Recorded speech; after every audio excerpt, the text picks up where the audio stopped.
Yo, what's up mga kaibigan? Nalina tayo magkwentuhan. Matagal nag-umpisa ang free agency subalit hanggang ngayon ay may mga natitira pa ding bigating pangalan dito tulad na lamang ni Jalen Duren.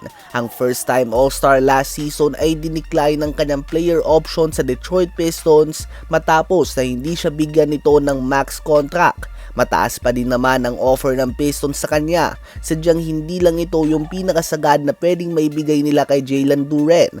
Napakabig nga ang Pistons sa kanya matapos siyang mahirapan na mag-average ng 10 points and 8 rebounds per game noong playoffs. Kaya naman ngayon ay naghahanap pa din nga ng panibagong team si Jalen Duren at isa nga siya sa mga top free agents remaining. Dahil bagamat palpak ang kanyang naging performance noong playoffs, hindi nito mababagong katotohanan na 22 years old pa lamang siya at madami pang room for improvement. Isa pa ay si James Harden. Si Harden nga ay nananatiling free agent. Ganun pa man ay very likely nga na sa Cleveland Cavaliers lang din naman ulit ang bagsak niya. Sadyang hinihintay niya lang nga mga kaibigan na gumawa ng desisyon si LeBron James. Dahil kapag pumirma na siya ng kontrata ay fix nang makukuhang sahod ni LeBron kung sakali. Subalit ngayon nga ay dahil hindi pa pumipirma ang former MVP James Harden, may flexibility pa ang Cleveland Cavaliers kung sakali man na dito talaga pumirma ang 4-time MVP LeBron James ng bagong kontrata.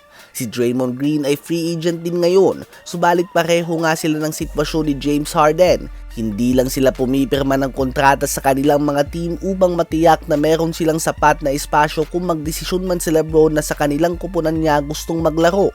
Kaya naman very likely na sa Golden State Warriors pa din naman maglalaro ang former Defensive Player of the Year winner Draymond Green next season.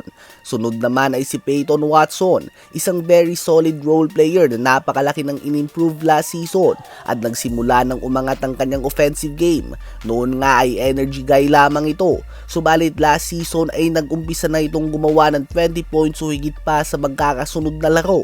Kaya naman nang magtamo siya ng injury sa dulong bahagi ng regular season at nung playoffs ay naging malaking kawalan nito sa Denver Nuggets na agad na nalaglag sa first round ng playoffs. Free agent pa rin nga siya mga kaibigan. Sunod naman ay ang 6-time NBA All-Star DeMar DeRozan. Isang player pa din nga ito na kaya kang bigyan ng 20 points per game at maaasahan mong gumawa ng puntos sa clutch time. Sunod naman ay former league MVP triple-double king Russell Westbrook. Isang very productive player pa din nga ito. Obviously, nagkaroon na siya ng decline subalit malaking tulong pa din nga ito sa isang team kung sakali. Solid backup PG pa din nga siya mga kaibigan.